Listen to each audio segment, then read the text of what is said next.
Welcome to the Be a Paid Speaker Now podcast. I'm your host and speaking coach, Deborah Deras, known as the top Latina peak performance speaker.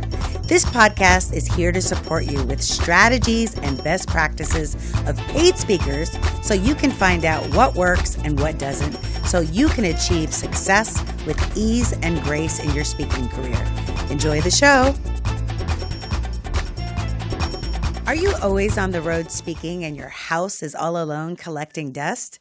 Wouldn't it be nice to make some passive income while you're out speaking on the road? Well, I do. Want to know my secret? Airbnb. I use Airbnb to make some extra cash to reinvest in marketing for my speaking business. It's so simple. You just set up a listing and voila, you come home to money in your bank account on top of what you already made speaking. If you want to know more, go to the Be a Paid Speaker Now podcast.com to get all the information. Welcome back. This is Deborah Deras, your hostess with the mostest, and I am here by myself, but I'm not by myself. I have your questions right here in my phone. I really appreciate those of you that have been tuning in. I have people writing me saying they've watched every single one of the 55 episodes. And I see you out there and I hear you with your questions. And today is going to be a very special episode because I am going to answer your questions. But before I do, I want to let you know that we are now enrolling for the 5th cohort of the Synergy Speaker Mastermind. That's right. The 5th. I've trained over 98 experts to monetize their magnificence. And that means getting paid to do what you love, to do what you're an expert in, because I know many of you are out there and you're experts. You have academic backgrounds and you've been speaking at conferences for no cost. And I'm going to tell you how you can monetize that in my Synergy Speaker Mastermind program. It's a 5-month program full of amazing information that's going to give you the step-by-step details. If you want to know more, you can go to my website, deborahderas.com, click coaching, and you'll get a free 30-minute session to be able to get clarity to see if it's a match for you or if you want one-on-one coaching. Also, I have a new webinar called 5 Mistakes New Speakers Make, and you can download that right on my website. Make sure you're subscribed to my email list so you get invited to that free webinar and lots of speaking events and workshops throughout the nation. So without any further ado, I'm going to get to your first question. And this is actually from someone that did the Be a Paid Speaker Now online academy, and they are getting gigs and they're getting paid. But guess what their issue is now? Getting paid higher fees. We like that problem. It's a problem of luxury. How can we get paid what we are really worth? And when I was asking her about her negotiation strategy, she told me that she did something that is a huge mistake and a no-no. And I want to make sure that none of you repeat this. She was emailing people for prices. No. We don't negotiate over email. Why is that? Because you need to be able to make informed decisions when you're quoting your speaking fees. And if somebody says, how much do you charge? You might give them an answer based on your last gig with no information about the budget, about the audience size, about whether it's a national or a regional conference, and really either undersell yourself or oversell yourself so that you're not even in the range. So what I want you to do, I invite you to do, you don't have to do it, but if you want to get paid more, this is what I recommend you do. When somebody asks you over email what your fee is, you say, I would love to be able to give you that response. Do you have 5 minutes to get on a phone call? Because I want to ask you a few questions to make sure I quote you the right rate, right? So there you are. You're being responsive. You're showing that you have great customer service, but you're also showing that you care enough to get on the phone with them so that you can customize and get them the best rate. Do you see how I frame this? You don't say, I need to ask you a million questions so I know how much to charge you. You don't say that. You say, I want to find out, who the conference is so that you know. Because I actually have 3 rates when it comes to my speaking fee. One is nonprofit. One is for schools and universities, and one is for corporate.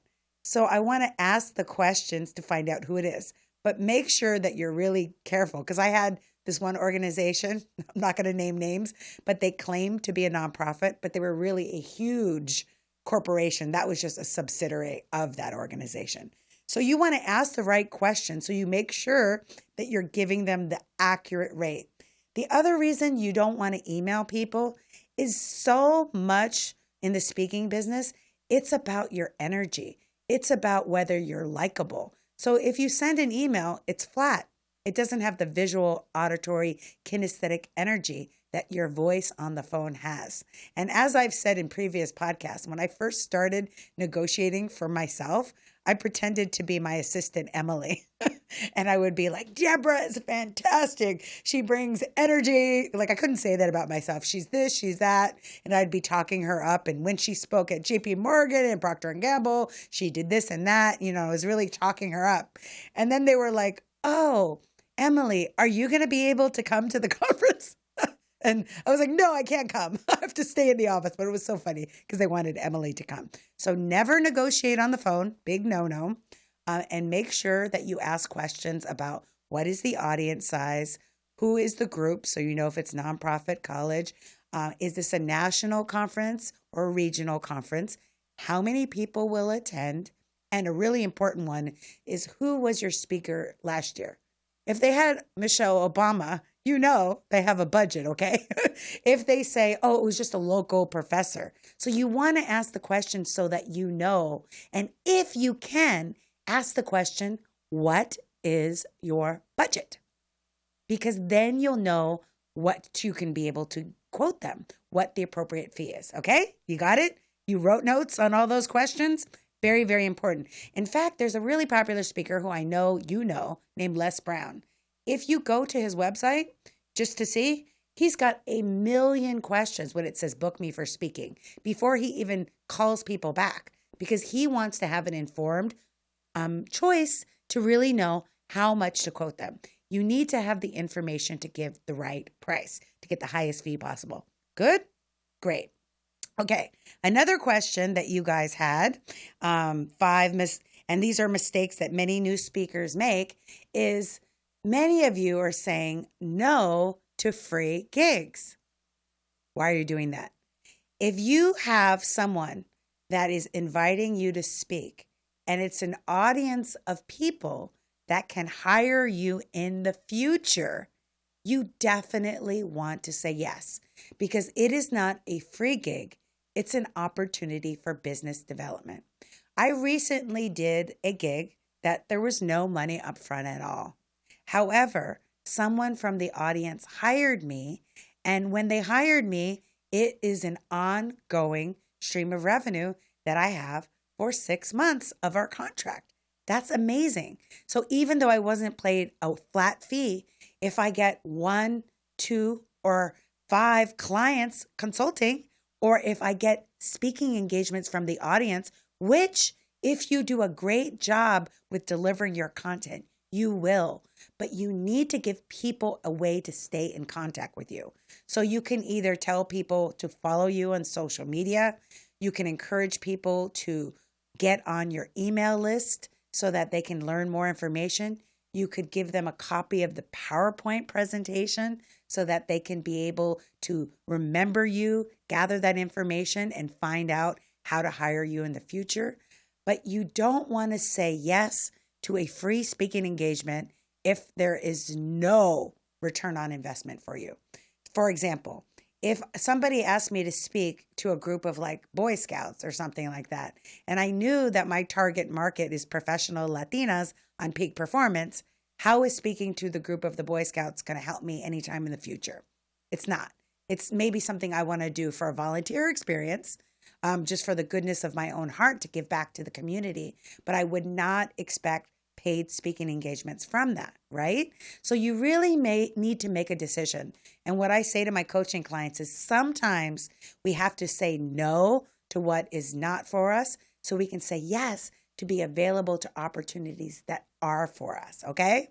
So, and it's painful for me because I'm a recovering people pleaser. When people ask me to speak, I want to say yes, but I can't drive to Riverside, which is like an hour and a half from me on a Monday night at 6 o'clock in traffic. It just doesn't make any sense. So you want to make sure you're very, very picky on what you say yes to. But if it meets your criteria, and I would literally write it out because you need to be very, very specific. Is this my target market? Can I gather amazing testimonials? Can I get great video footage of me speaking that I could use on my YouTube to book other gigs? Can I get referrals from the audience?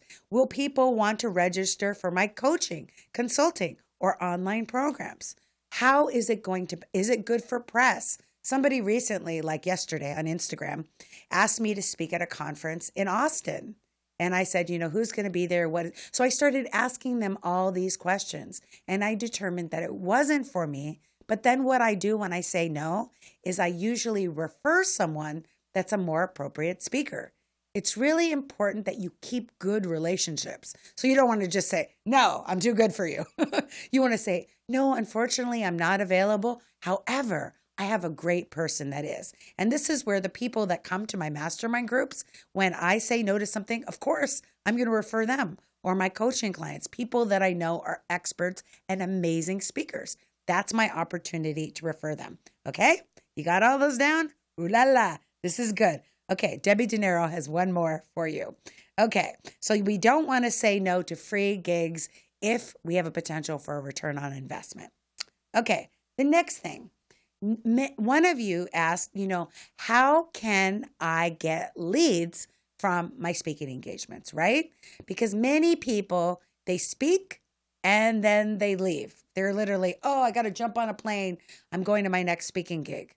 I learned from one of my mentors, amazing professional paid speaker. Her name is Pagine Echevarria. She's podcast guest number 2, I think, from the Be a Paid Speaker Now podcast. If you go back up, she was one of my first 3 guests because she's so amazing.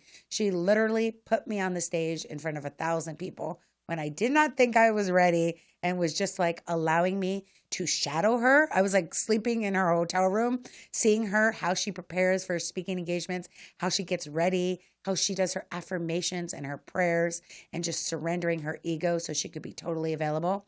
What she told me to do was when I'm speaking at an event, it is my responsibility to do business development. She says, don't speak and fly, speak and stay. Try to stay for as long as you can at that conference because now is your time for business development. Now is your time to work the room.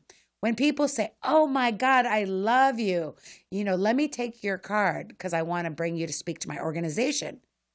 Give them your card, but also, listen to me, get their card and write down on their card what they said. So, you want me to speak to your association group? Oh, you want me to speak in September? Oh, you want me to speak on this topic? Whatever they say, write it down. And when you get back home, this is your follow-up list. In speaking and in any business, because it's a speaking business, the fortune is in the follow-up. I'm going to say it again. The fortune is in the follow-up. And the follow-up isn't sexy. It's not glamorous. It's not fun, like speaking or being on stage or coaching, right? But it's necessary because this person, they want to hire you. They want to bring you in. And if you're so busy always speaking and running around like a maniac and you're not sitting still, making those phone calls to get those new gigs in, you're always going to be in a rat race and struggling because you're going from gig to gig, never knowing where your next paycheck is coming from. Okay? So you really want to make sure when people say, oh, you're interesting, I really would love to bring you in, don't just give them your card because that's passive. They might forget. You want to remind them that they love you. Remember you said you wanted to hire me? So you just call them up and you say, it was great meeting you at that conference. You said you were interested in that. When do you want to set a date? And then you start asking the questions about the budget. Remember the same questions I asked before? How many people are coming? Is it regional or national? Who is going to be there? Who are your speakers in the past? What are your goals? And then get their budget. You see that? So when you're speaking, besides doing an amazing job, you want to get at least 10. Let's give yourself a goal. 10. You could do more, but I'm telling you, if you can get 10 good, solid, red hot leads and close those deals, at least half of them, say you charge $5,000 a speaking gig, that's $25,000 that you did not leave on the table because you followed up, because you did your business development, because you did your due diligence by not just speaking and flying, but really spent the time to form those relationships and let people know how to hire you. Okay? So these are your juicy tips for the day. We talked about how never to negotiate via email. Why? You need them to feel you and you need to ask the questions. We talked about not saying no to free gigs because sometimes those free gigs turn into a lot of business on the back end, only if it's your target audience. And then finally, we talked about the importance of doing business development after your speaking engagements so you don't leave that $25,000 or $100,000 on the table, my friends. I really believe in you. I know that you have a very, very important message, and I am here to support you, whether you want to do one-on-one coaching, you want to come to the mastermind or be a part of the Be a Paid Speaker Now online academy. It is all here for you. My whole life is built around providing resources so you don't have to make the mistakes that I've made. You don't have to spend the years in trial and error figuring it out. I've figured it out. I've spent probably $100,000 on courses, and I have all of that information for you. And that's what this podcast is about. So thanks for writing your reviews on iTunes. Thanks for being the guest host, those of you that come in to be a guest host. And thank you for tuning in and sharing on your social media. I really, really appreciate you. And I'm super grateful for being able to be here as your host and your speaking coach. Thank you so much for tuning in. And remember, you are the messenger for a very important message. Ciao. Thank you for tuning into the Be a Paid Speaker Now podcast.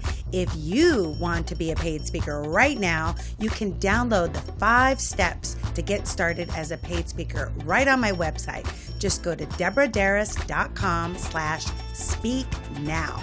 And remember, with the power of synergy, anything is possible.